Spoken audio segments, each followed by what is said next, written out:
Hey, get comfortable over there. Pickled pony. The pink pickled pony. It's all about. It's good.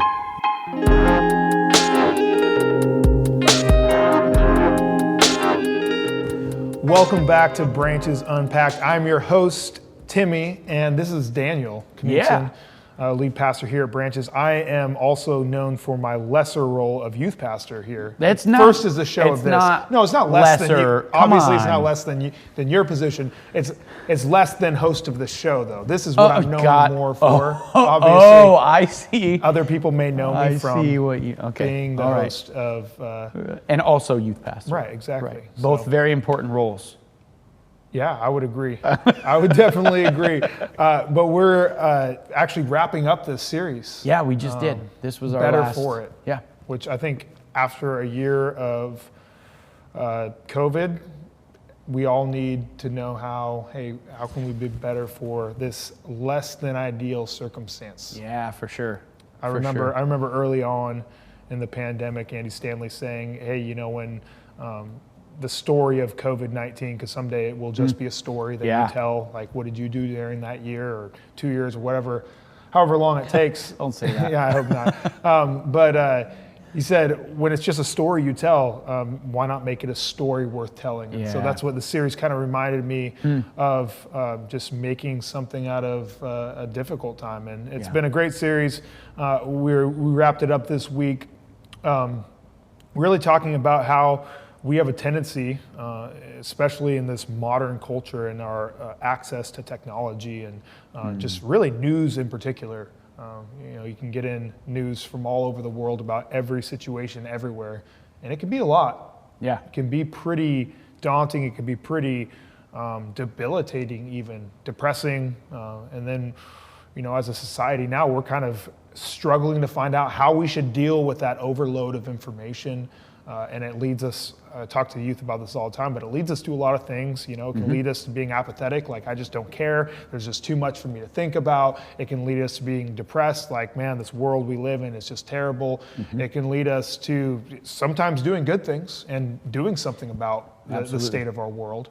But regardless, we don't really know. We're kind of learning right now. We're like the guinea pig generation, figuring out how we're supposed to deal with this, like, just plethora of information.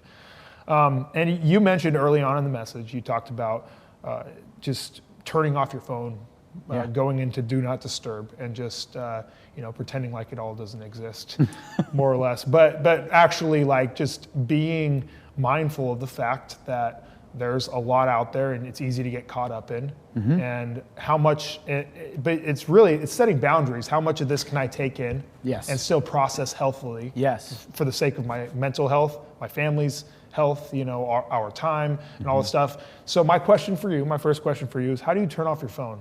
Like, literally, how do you turn off your phone? Because I don't even know how. My phone's sitting over there, but you hold the two buttons at the same time, I think, on the iPhone, and you have to hold it for a while. Be patient. I don't think I've ever done that. Slide it over. Really? So kudos to you for, taking that step and turning off your phone. But what does that really look like when you? Do you just decide on a time, or is it? So for me, and I said this a couple times in the message too, like, this is a conviction that I've had, and my wife both have had just in the last several months. Like, hey, we need to detach from everything out there so that we can be present and aware of what's going on right here. And so the phone for me was a huge distraction, and I think it is for a lot of people. So we turned our notifications off. I think my wife even deleted some social media apps, but the only notifications I get on my phone now are text messages, phone calls, and voicemails. And even some of those, I wish I could just have certain times of the day, and maybe there's an app for this, where I just don't get any, even of those, where it's on do not disturb, but it's automatic. So, that for me has been really helpful, because I get anxiety with the little red bubbles that say, hey, you're missing something.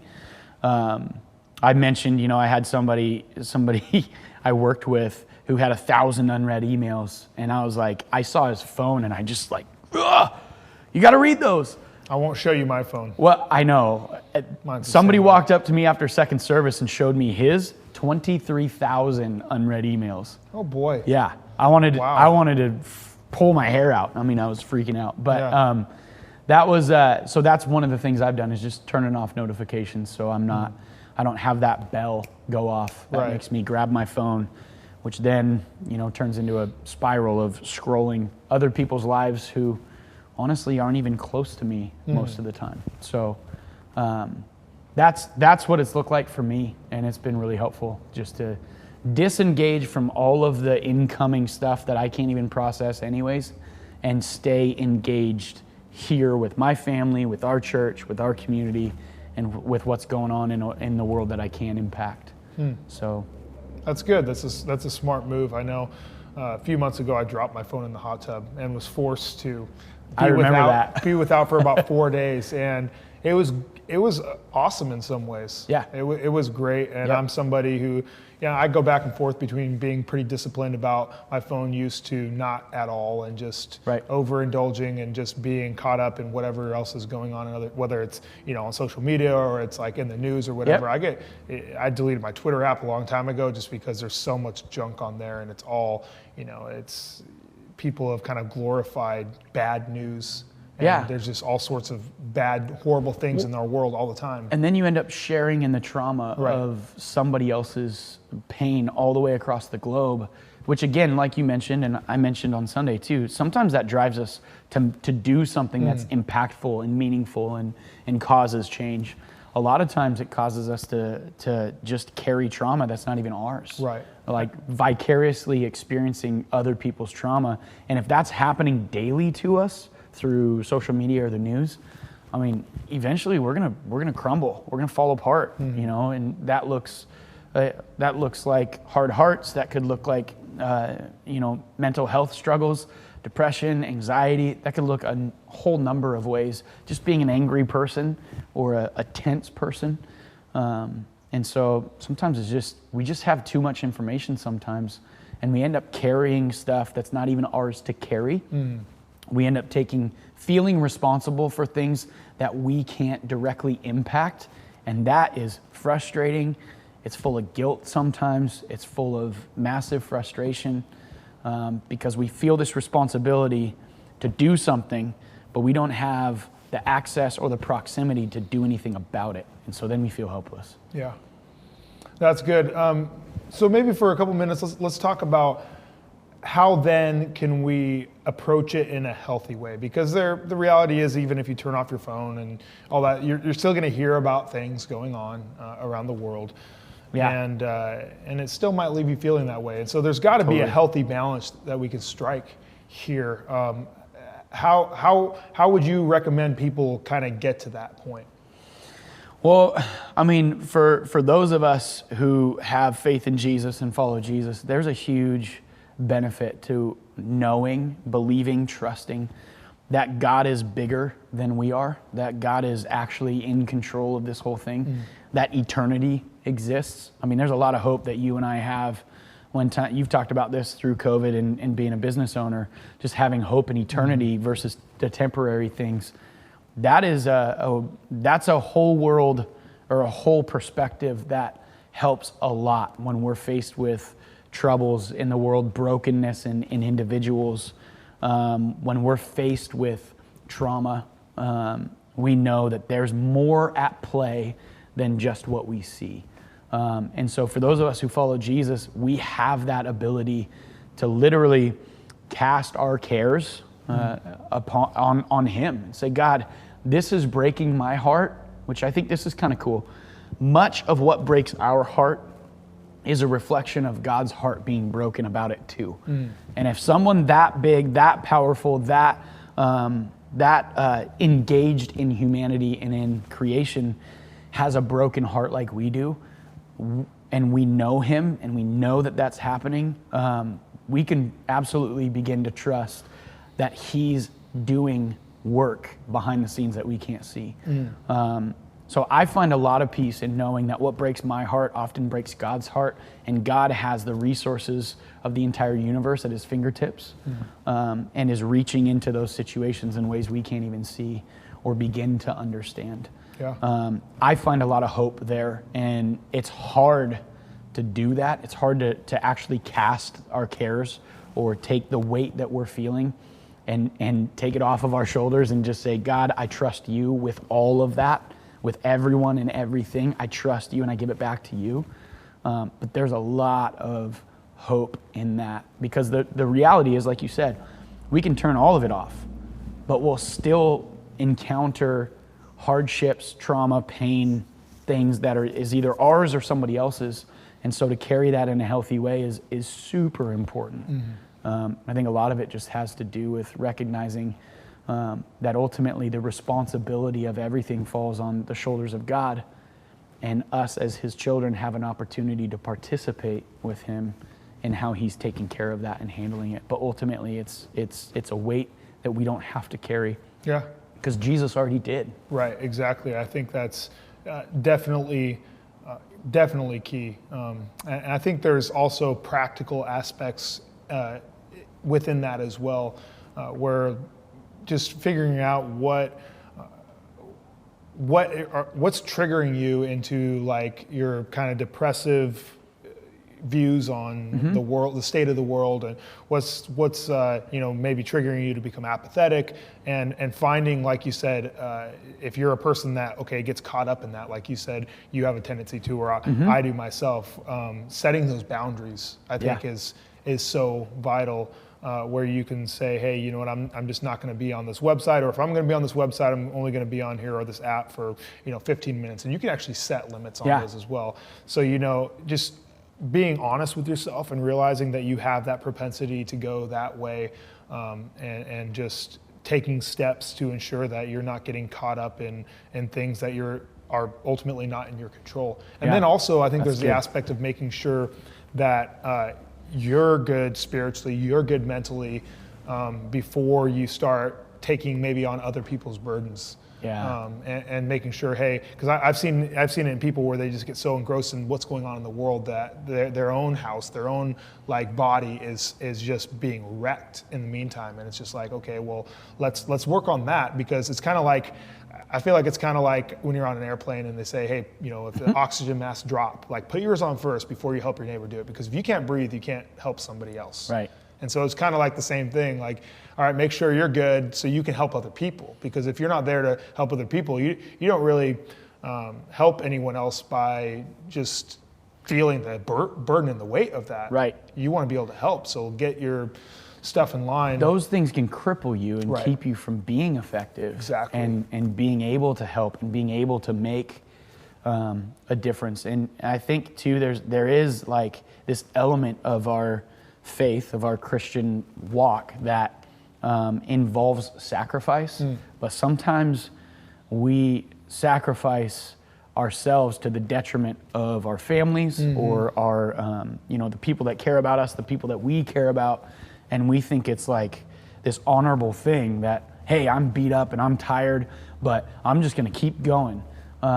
When sometimes it's a season for you to go, you know what, I'm actually going to step back, because I need to get right with God. I'm carrying a burden that's his to carry, not mine. And I need to get that sorted out so that I can have, the next 30 years of ministry, as opposed to just the next couple of months that I just need to tough it through. So I think it has a lot more to do with how we end our ministry, how we end our life, when we get to the end, what impact have we had over the long haul, not just these short bursts. Because life's a marathon, ministry's a marathon. Absolutely. And sometimes you just gotta slow down, grab a bottle of water and take a rest so you can get back up and start running again. That's good. You talked about one of my favorite verses, and it's probably a fan favorite, whether you're a Jesus person or not, Philippians 4:13, and talking about I can do all things through Christ who strengthens me. And it's like, I've heard it said before, kind of in a joking way, that I can do all things through a verse taken out of context, where people kind of use this verse as like, well, I can do anything. Yeah. And it's not. If you look at the context of the verse, it's not exactly what it seems like at first glance, and it really plays into this whole idea that we've been talking about today. What does it look like to be able to do all things through Christ? Well, the context is super key, and if you remember, you can go look up that section there, a couple verses before, and Paul says, "I know how to be content in any and every situation," and he talks about whether hungry or well fed, whether I don't remember the other examples, but he's contrasting whether things are going well or things are going bad. In other words, I can do all things regardless of my circumstances, whether things are going really well from a temporary perspective or really poorly from a temporary perspective. I can do all of those things. I can be content. I can be close with God. I can be impactful. I can do all things regardless of my circumstances through Christ who strengthens me. And that last part of the verse tells us that it's through the strength that comes from Jesus that we can do all things. When in so many circumstances in our lives, and it's more about how much harder we can work. Can I pull myself up by my bootstraps? Can I put more hours in? Can I just put my nose down and quit complaining? And I just need to be tougher. I need to not give up. But what Paul's saying in that verse is I can do all things regardless of my circumstances through Christ, not through me, not through my strength, not through my endurance, not through my perseverance, not through my own effort or accomplishments, but through Christ. And so a verse that can commonly be used to communicate that we just need to toughen up and work harder, Paul is actually saying, you want strength, you want more, you want to be able to endure all things. It's not found in trying harder, it's actually found in surrendering to Jesus and doing life through the strength that comes through surrender, Right. not through harder work. So it seems at first glance it's pretty counterintuitive. It's like in order to go farther, you have to stop going. Right. Almost. Right. And I feel like we look at this verse all the time as like, all right, we're almost to the top of this mountain, and Jesus comes and gives us a little boost. I can do all things through Christ. But when you look at it, really, it's Christ who is your strength. You're relying on His strength and His strength only.